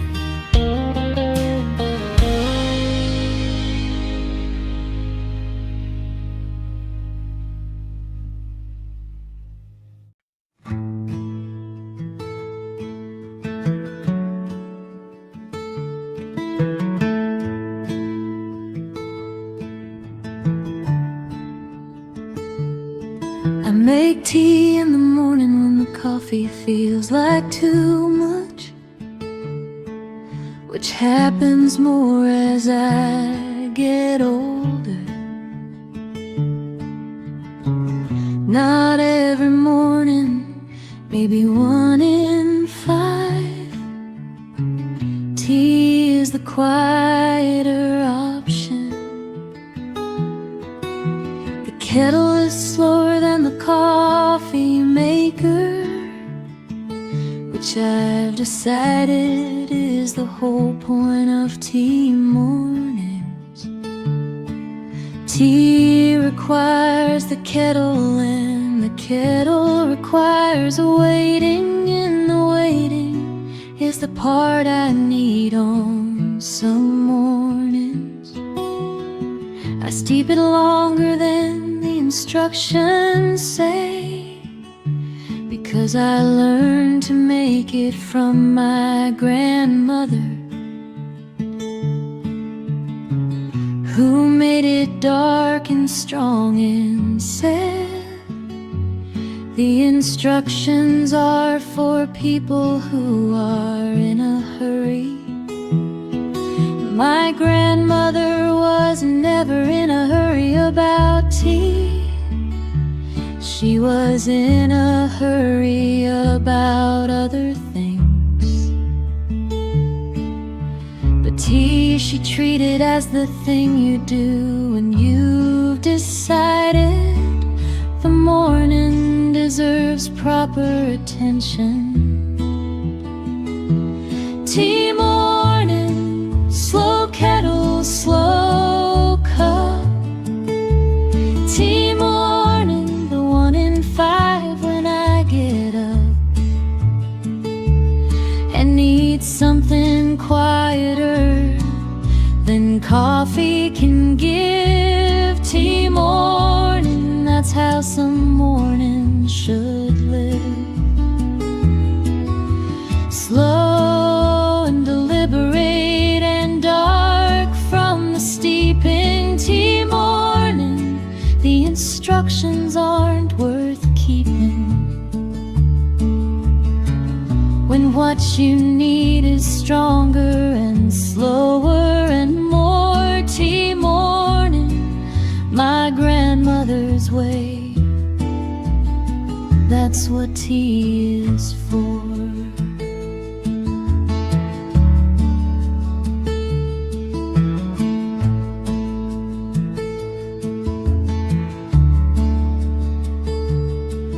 My daughter thinks tea is old-fashioned, which I accept as her prerogative. She drinks coffee from a machine that grinds the beans in a process that has several steps I don't understand. I've tried to explain the tea mornings. She says she'll probably like it when she's older.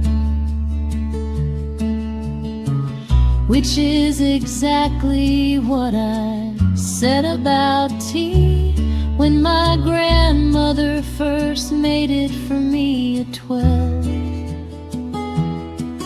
Last week she stayed over unexpectedly and came down before I was ready for company.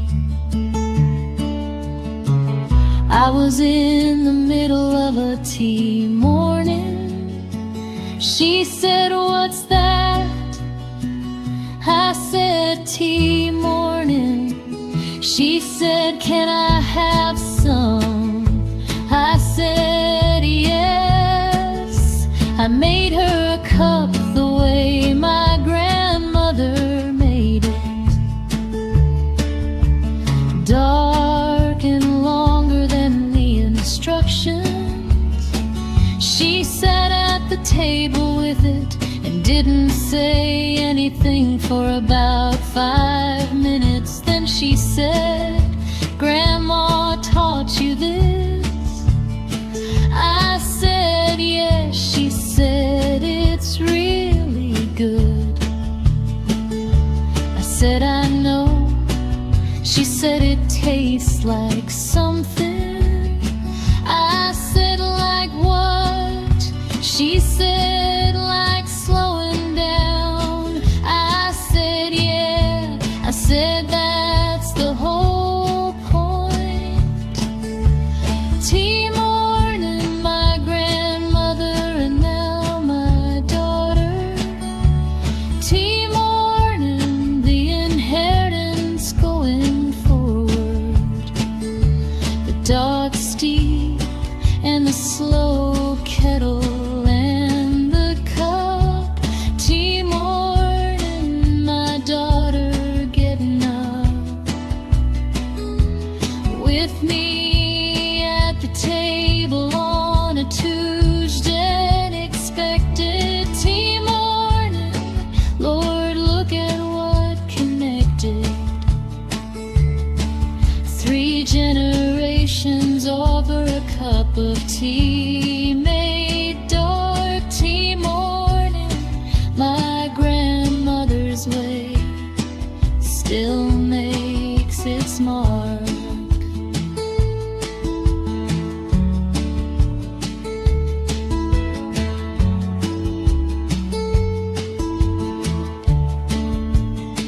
My grandmother's instructions ignored appropriately.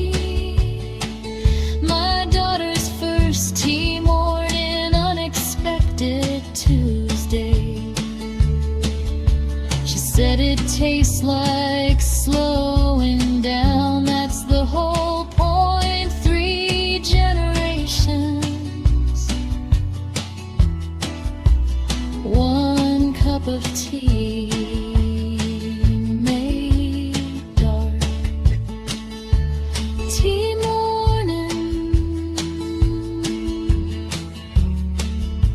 my daughter said, "It tastes like slowing down."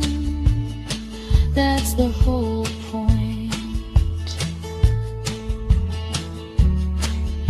My grandmother's way.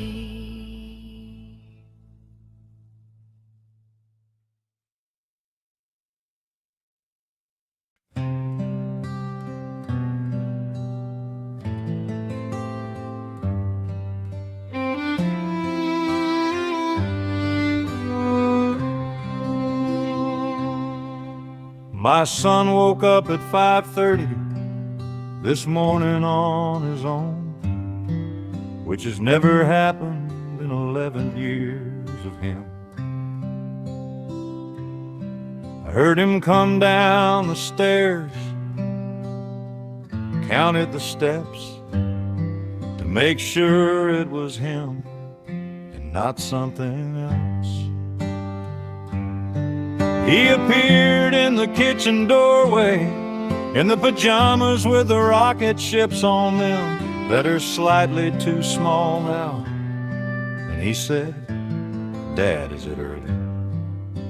I said, "It's very early." He said, "Why are you up?" I said, "I'm always up this early." He said, "Every morning." I said, "Every morning." He said, "Why?" I said, "Because morning is good if you're in it." He considered this for a moment, the way 11-year-olds consider things they didn't expect. Then he said, "Can I have some of your coffee?" I said, "It's not for 11-year-olds." He said, "Why?"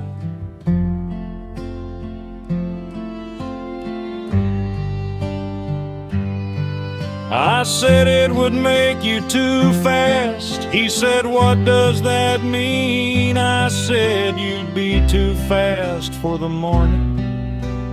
He thought about that and accepted it as an answer. I made him hot chocolate, which he held with both hands, the way you hold something warm when you're not used to being up at 5:30 and the world is a little more real than usual. My son at 5:30, Lord, what do I do with this? My son at 5:30 held his hot chocolate like it's the most important thing he's held in a while. My son at 5:30, we sat together for a mile of quiet that an 11-year-old rarely gives. My son at 5:30, Lord, this is how it lives. The morning in these unexpected together times. My son at 5:30, one of the best mornings I've had in a long time.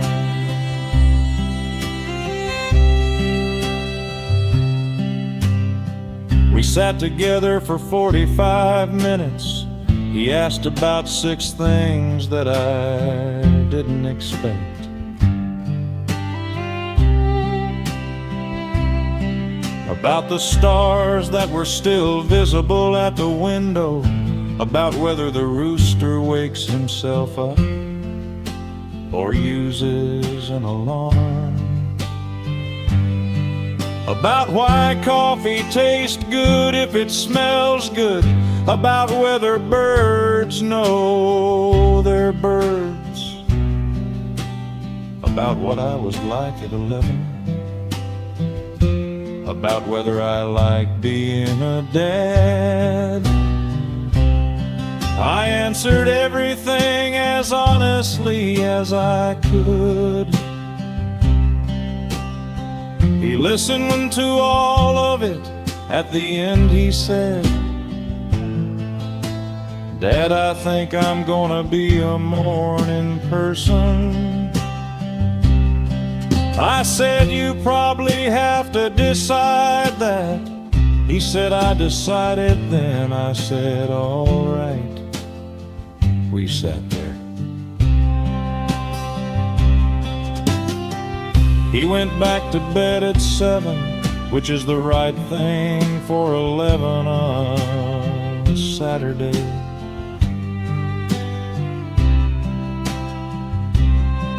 He had been up for 90 minutes, seen what the morning has in it, and decided something about himself.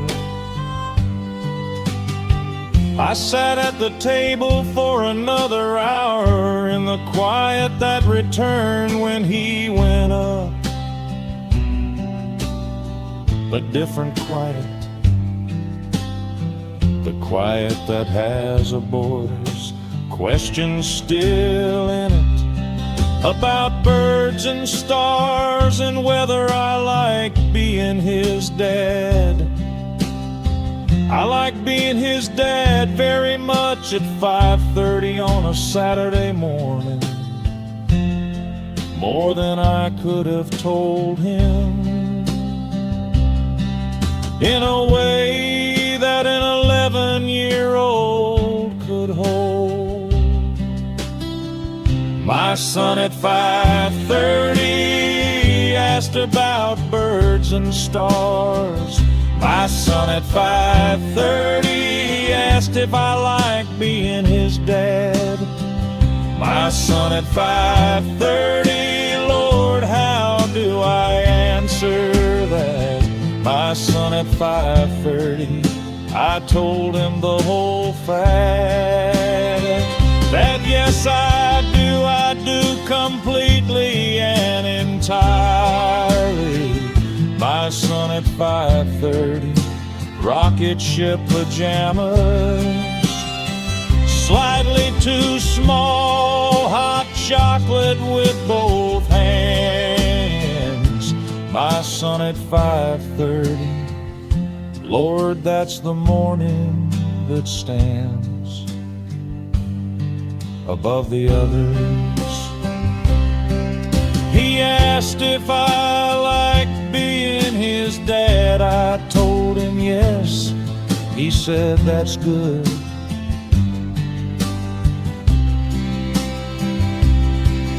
He went back to bed at 7. I sat in his questions for another hour.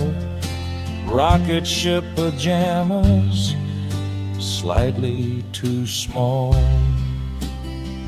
Lord, that's the morning.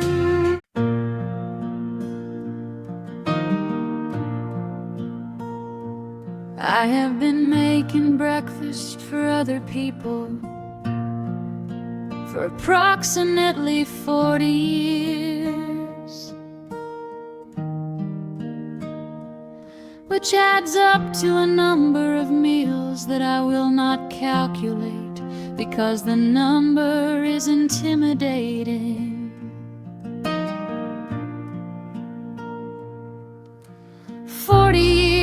Of breakfasts for children who became people who make their own breakfasts now, for spouses who came and in one case went, for grandchildren who visit on weekends. This morning I made breakfast for one, which happens more often now, and which I have made peace with, in the way you make peace with the right things, even when they cost something. The kitchen is quieter with one, not sadder, quieter. There is a version of quiet that is its own kind of full. This is that version. Breakfast for one, the table set for one. Breakfast for one, the morning just begun, with the particular freedom and the particular ache of a life that has arrived at this breakfast for one.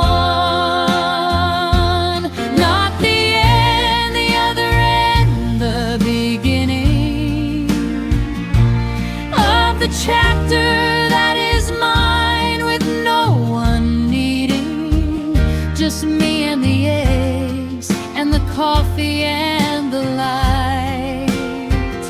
Breakfast for one, Lord, that's a different kind of a right night. My daughter calls on Sunday mornings while I'm making breakfast. She says, I tell her, she says that's good. Sometimes she says that's not enough. I say it's enough for one. She says she worries. I say I know. I appreciate the worrying. It means she was raised by someone who taught her to pay attention to other people's mornings, which was me. So the worrying is a kind of return. The eggs over easy, my way, always my way. When it's just me, there's no negotiation. The coffee black, because I finally admitted 20 years ago that I actually prefer it black. The toast with the good butter more than I should. The window open even in November, because I like the cold air in a warm kitchen, which nobody else has ever agreed with, and which I have always done anyway on the mornings that were mine.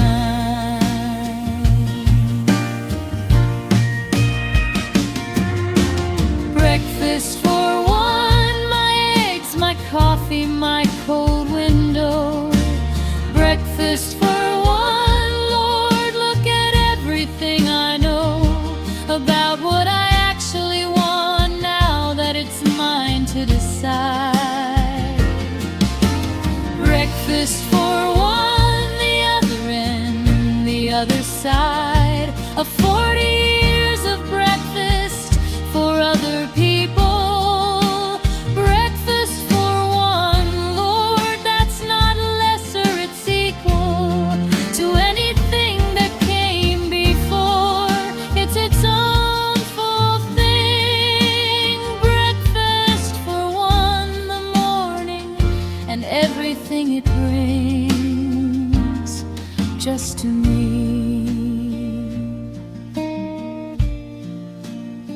My eggs my way, my coffee black, my cold window open, nobody negotiating my morning. Breakfast for one.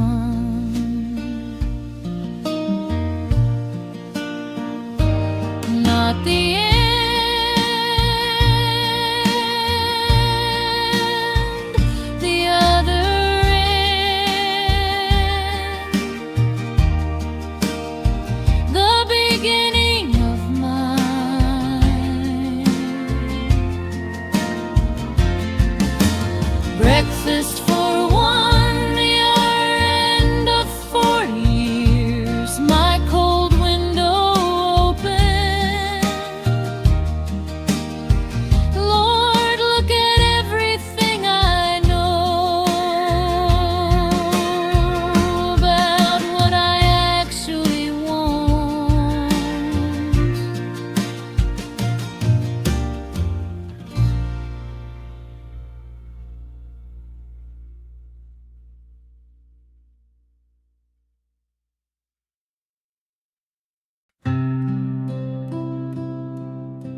What time is it?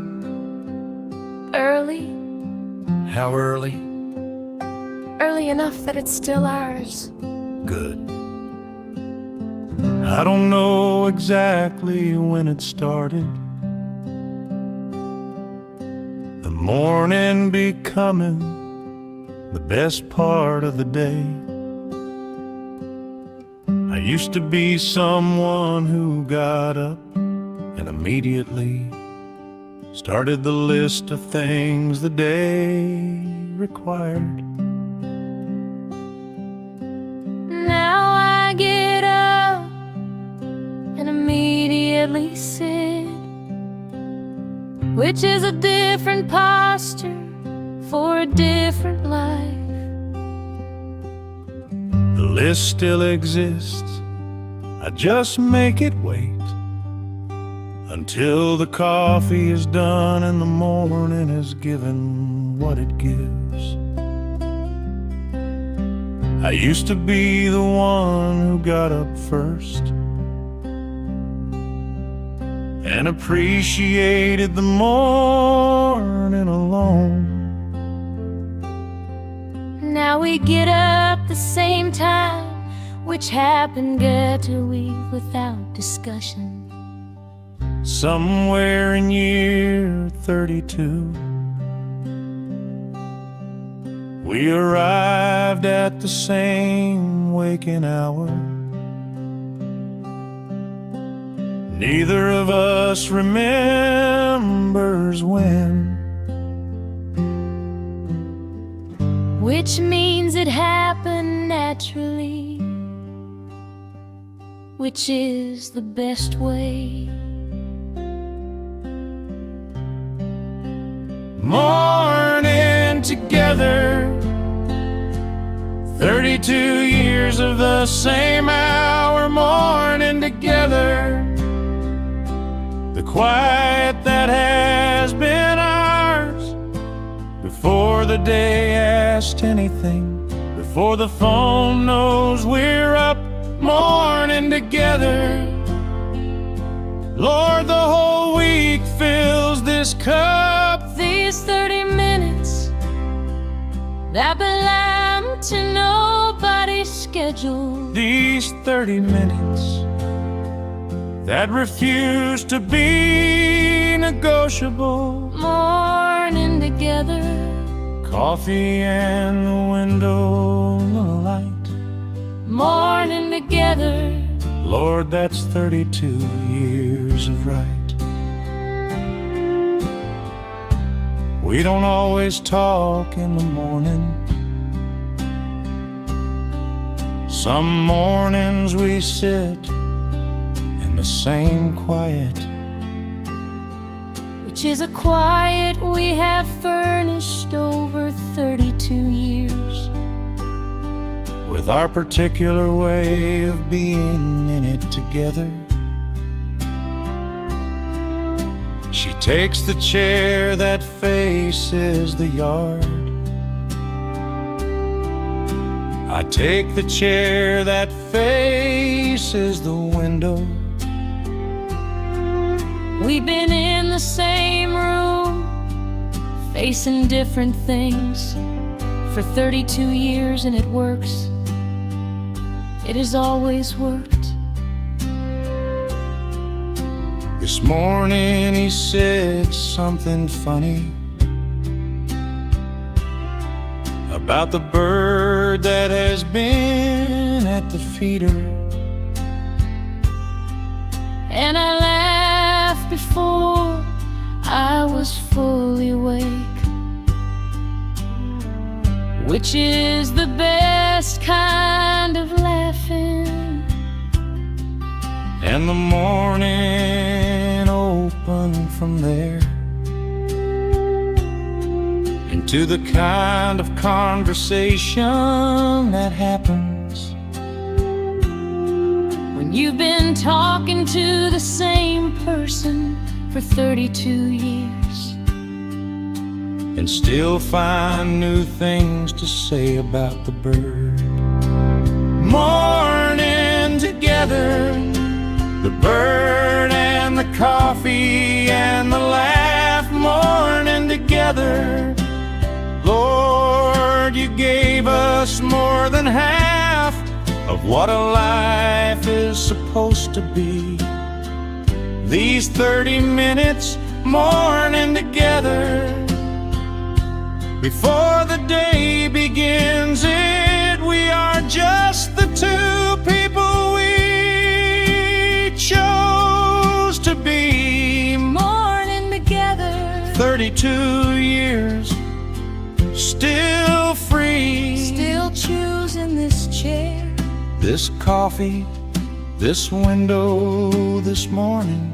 morning together. Lord, that's the whole thing. No morning, just the bird and the coffee and the 32 years. Him, the bird at the feeder. Her, your laugh before I'm fully awake. Him, 32 years. Her, same hour now. Together, Before the day asks anything. together, 30 minutes that are ours. together, This is the whole thing. together. This is everything. Morning together, Lord, that's right.